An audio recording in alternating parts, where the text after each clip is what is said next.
on va se pencher sur un match complètement fou.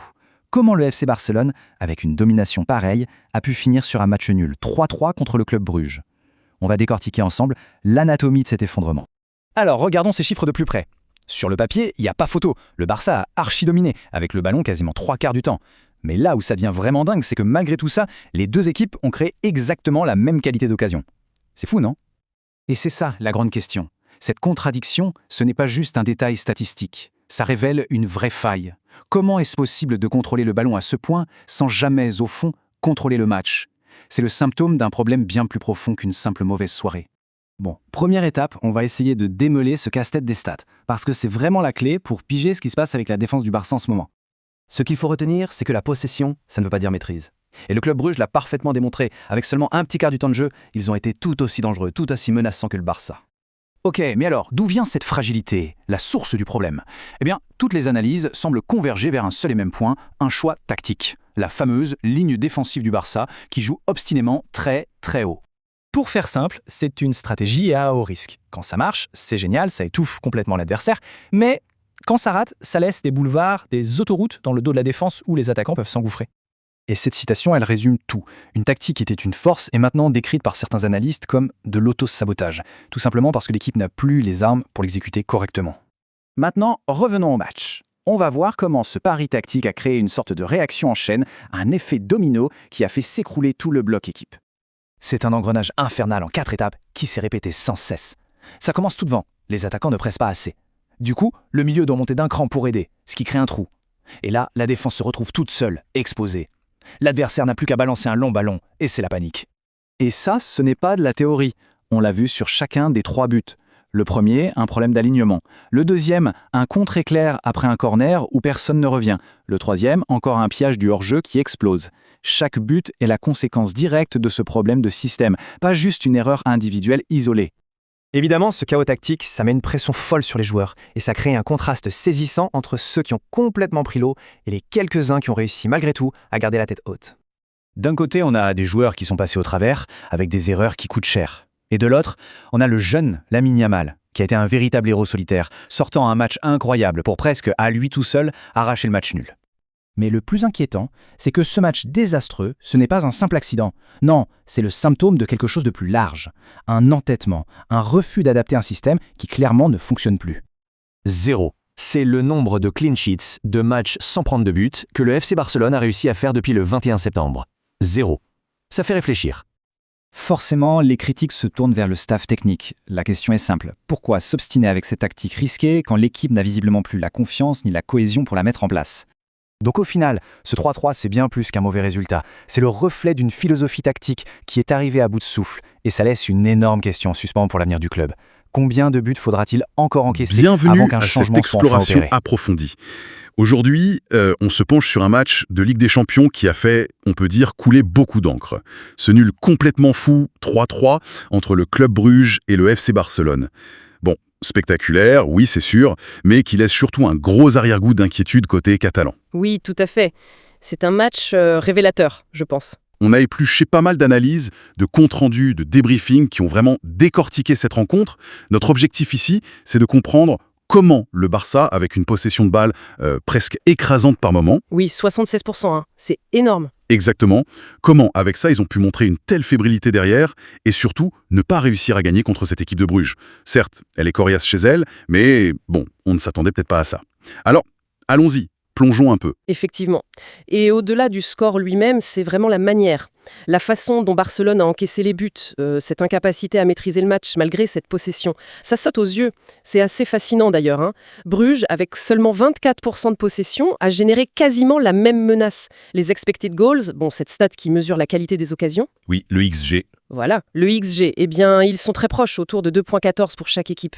C'est un paradoxe statistique assez fou. Possession énorme d'un côté, danger quasi équivalent de l'autre. Ça cache des problèmes structurels, c'est clair. Et les commentaires après le match, ils sont assez cinglants, hein. On lit partout que, bon, ok, c'était un beau spectacle, mais la performance du Barça est jugée inadmissible, même désastreuse par certains. Oui, inadmissible, c'est le mot qui revient. Jamais mené au score, toujours à courir après Bruges. C'est quand même symptomatique, non?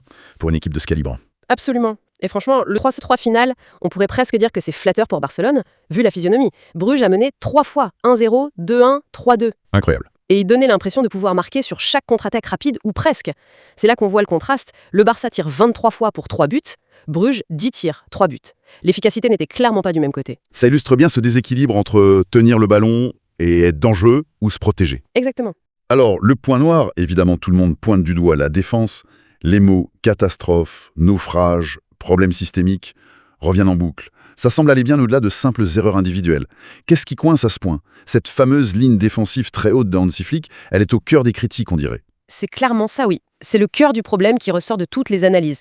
Ce système, avec une défense positionnée très haut sur le terrain, qui cherche tout le temps à jouer le hors-jeu, il est décrit comme étant devenu prévisible et surtout terriblement vulnérable. Prévisible. Oui, prévisible et faillible. Plusieurs analyses parlent même d'une application robotique de la consigne, un peu mécanique quoi, sans la coordination, sans l'adaptation nécessaire à la situation. Robotique, c'est-à-dire appliquée sans réfléchir au contexte. C'est pas un peu ça, oui. Comme si chacun faisait son pas de danse appris par cœur, mais sans regarder les autres, sans ajuster. Et le résultat, c'est des trous béants. Les 3 buts de Bruges, ce sont des cas d'école, des appels tranchants, bien sentis, dans le dos d'une défense prise à contre-pied. Et il y a eu des erreurs individuelles aussi quand même. Ah oui, bien sûr. On note des erreurs de placement, comme Koundé sur le premier but, qui couvre le hors-jeu, ça c'est clair. Mais l'impression générale qui se dégage, c'est que c'est l'organisation collective, et même la pertinence du système dans sa forme actuelle qui pose vraiment question. Et ce n'est pas tout. Un autre point qui revient beaucoup, c'est le manque d'efforts collectifs. On parle des attaquants, notamment Rashford et Ferran Torres, dont le pressing est jugé soit inexistant, soit juste pour la forme, quoi. J'imagine que ça a des conséquences directes derrière. Ah mais des conséquences énormes. En cascade. Quand ta première ligne de pression elle est défaillante, tes milieux ils doivent compenser, monter plus haut. Logique. Et mécaniquement, ça expose encore plus une défense qui est déjà sur un fil très haute. Et puis sur ce match, on voit des latéraux, Baldé, Koundé, souvent peut-être trop haut. Le rapport offensif est finalement assez limité, et pire, leur repli défensif est décrit comme lent, désordonné parfois. Revenons dans l'axe au lieu de protéger le couloir. Voilà, exactement. L'image qui a marqué beaucoup d'analystes, c'est le deuxième but de Bruges. Sur un corner pour le Barça, le ballon est repoussé, et Baldé se retrouve tout seul au niveau du rond central, face à 2 joueurs de Bruges qui filent au but. Aïe. C'est un exemple criant d'un manque choquant de discipline tactique et d'organisation dans ces moments clés de transition. Et plusieurs commentaires soulignent aussi l'absence d'un vrai patron en défense depuis le départ d'Inigo Martinez l'été dernier. Ça pèse lourd, personne ne semble capable de commander, de replacer, d'aligner cette défense en temps réel. Même le gardien, Chesney, il en prend pour son grade dans les analyses. Certains mots sont très durs, on lit même « immonde » pour qualifier sa prestation. Oui, Chesney a vécu une soirée très très difficile. Les analyses pointent ses hésitations dans les sorties, son manque de décision sur les buts, notamment ce lob sur le 3e but où il semble mal juger la trajectoire. Oui, il a l'air battu assez facilement. Et puis il y a cette relance très hasardeuse en fin de match. Il a failli coûter un 4e but, il a de la chance d'obtenir une faute d'ailleurs. Son retour de retrait de la saison passée, c'était une bonne surprise, il avait été décisif, mais là, sa forme actuelle, elle inquiète sérieusement. J'ai vu passer une statistique, je ne sais pas si elle est confirmée, mais assez effrayante. 32 buts encaissés sur ses 16 derniers matchs.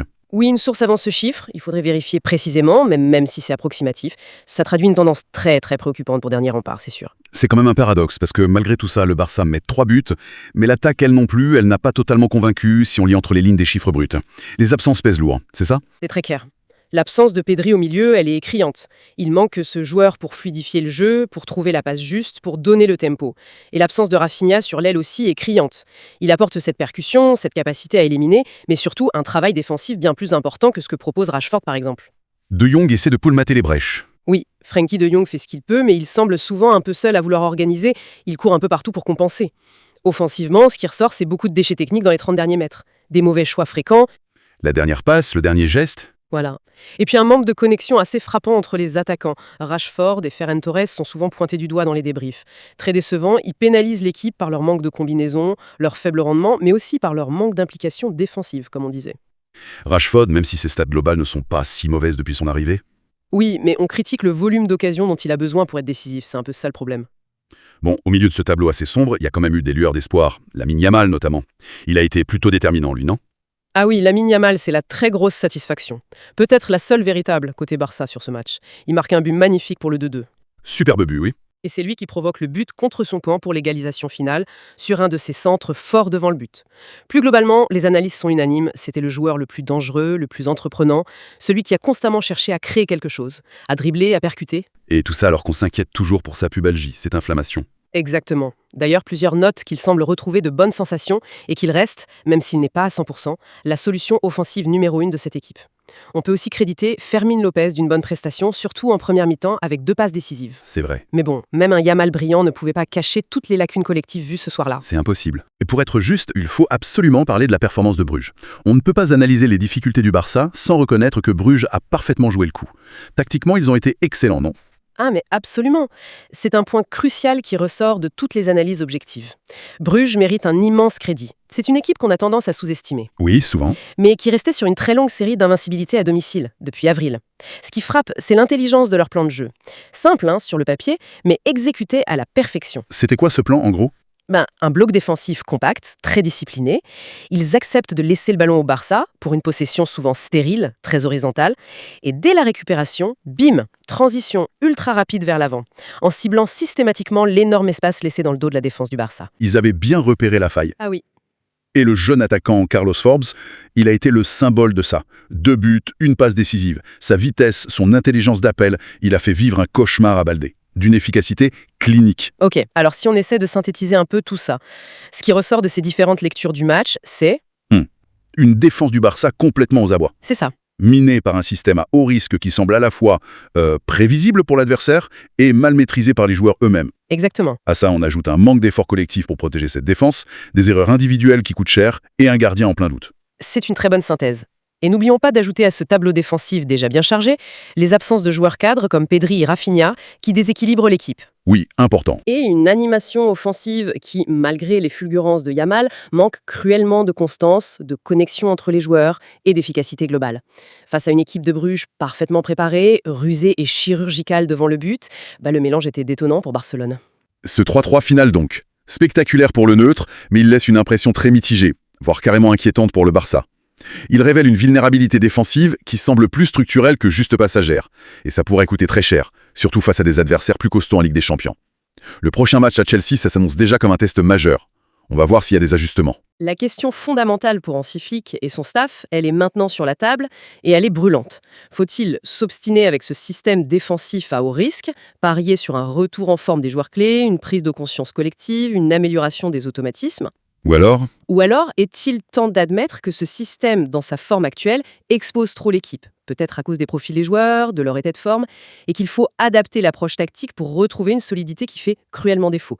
Continuer comme ça, sans changement, ça ressemble à une stratégie très, très risquée. et juste pour ouvrir un peu la réflexion pour finir, est-ce que ces problèmes défensifs récurrents, qu'on voit match après match, c'est seulement une affaire de tactique, de tableau noir, ou est-ce que ça ne cache pas des maux plus profonds ? C'est une bonne question. On pourrait s'interroger sur la discipline réelle des joueurs, sur une possible rigidité du coach à vouloir imposer son système coûte que coûte, ou même sur l'adéquation de l'effectif actuel aux exigences de ce style de jeu si exposé.